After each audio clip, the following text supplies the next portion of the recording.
Michael Green Donor.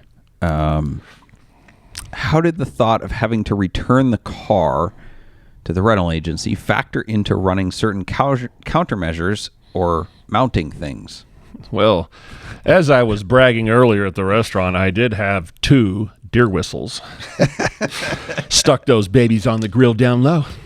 My countermeasures were my radar, which I popped out, and my GPSs, which I popped out, and my fuel tank that I popped out. I didn't have laser. That's like expensive stuff, and I didn't have any of that fancy equipment. Except, of course, the deer whistles. That's all I had. Did those work? No. Although deer don't even pay attention to you when you go by at all. Couldn't care less. Jordan Madkins asked, did you buy the rental insurance? No. I didn't. If he did, his run would have exceeded the lowest $1,300. I actually did. Run ever. Because I have a car with full coverage. Somehow it covers or whatever. Yeah, right. Okay. I did have a plan for when I, destroy the car. I got to get this fuel tank out of here, and I'm just going to run out in the desert and throw it somewhere and go, I don't know what you're talking about. I actually had thought of that. How do I hide what I'm doing? You just got to make everything disappear really quick. What other things did you think of? What were your contingency plans? I found out the car didn't have a spare tire or a jack. So I took the tire out of my car and the jack in it, and I threw it in. But my biggest concern was if something happens. Did you take those back on the airplane, or did you leave them? Oh, no, sorry. I drove the car back. Big circle. Okay, yeah. And I had that to deal with. I would just, my biggest thought was if something happens and I get stopped and our car's going to get towed or I wreck the car, I got to make that fuel tank go away.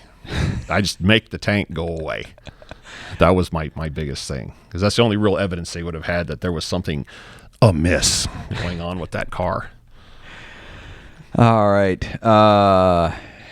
Mason said, Scott, the guy who introduced me to the C2C Express page and basically got me where I am now. Thank you so much for everything.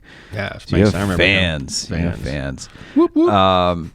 That's funny about the rental insurance. So I think it was, Dan, was it you and Ed? Was your team called Team Loss Damage Waiver? That was what? Collision damage waiver. Yeah, I'm sorry. So did you guys get the insurance? He doesn't know. It wasn't his credit card on the bill, so he didn't care. We rented a car on the 2017 run when our transmission broke. Mm-hmm. We had a Hyundai Accent because it was the cheapest one to go one way, but we did not get the insurance, and a homeless guy broke out our back window.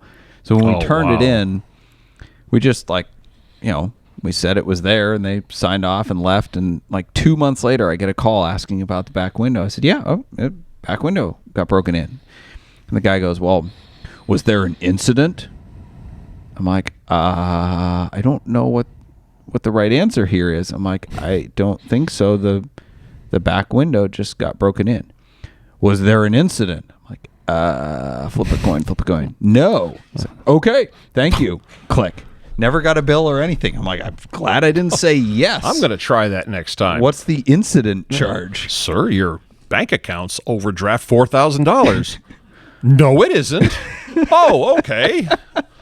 Wow. I could have run the car off a cliff. Was there an incident? No. Okay, great. Problem solved. Well, I learn something new every day. It was such a weird phone call. Such a weird phone call.